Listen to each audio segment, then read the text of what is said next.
Good morning, Gathering Network kids, and welcome back to Kids Zone. I am so glad that you are here with me today. Now, we're continuing in studying the Beatitudes together from Matthew chapter 5, which is Jesus's most famous teachings in the Bible. Now, in lesson 1, we learned about what beatitude means, and in lesson 2, we talked about how Jesus said, "Blessed are those who are poor in spirit," from Matthew chapter 5, verse 3. Now, if you haven't yet watched those videos, go do that before you continue here.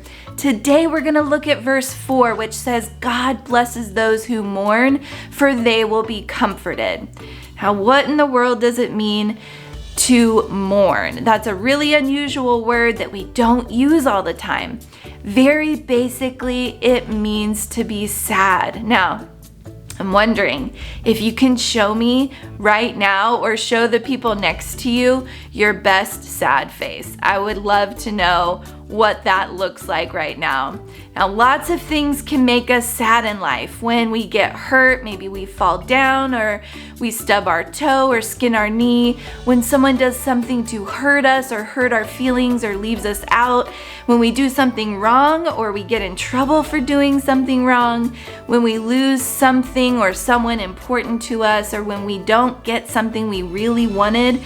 I could give you such a long list of all the things that can make us sad, and you could tell me all the things that make you sad. Now, why would Jesus say that those who are blessed and comforted are those who are sad? What a big question. For a long time, God's people had turned away from Him, going their own way and making their own plans and choosing their own way of doing things instead of following His plans and His way of living.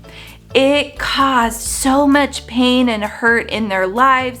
They caused pain and they hurt other people as they ignored God's plans and the way that He directed His people to live. When Jesus talks about those who mourn here, He's talking about the sadness that comes from the things that separate us from God. In God's kingdom, there is comfort for anyone who can see the things that are separating them from God, and they are sad about that distance. That sadness can draw us to God as He offers us comfort and His forgiveness when we admit how much we need Him in our lives. We find comfort with God in His forgiveness, that He still welcomes us with open arms and offers us peace that only He can give. It helps us grow in our courage to be honest with God and with other people, and we learn we can come to God anytime we need to. Now, have you ever done something wrong and had to go to your parents or a teacher or another adult to admit it?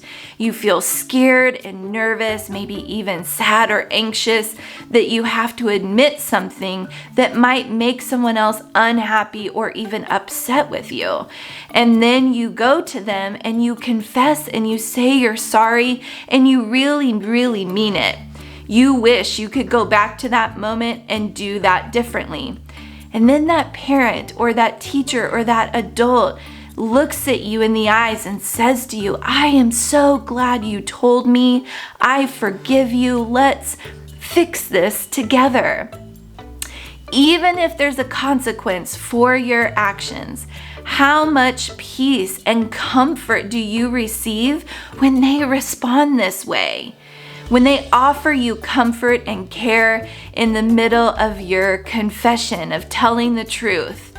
This is the kind of comfort we find with God when we see our need for Him. When we understand the gift that it is, that God brings us comfort when we mourn, when we are sad, we can receive His comfort anytime we need it. Now go ahead and talk about the discussion questions, and we'll be back next week to talk about the next verse in the Beatitudes, and I will see you then.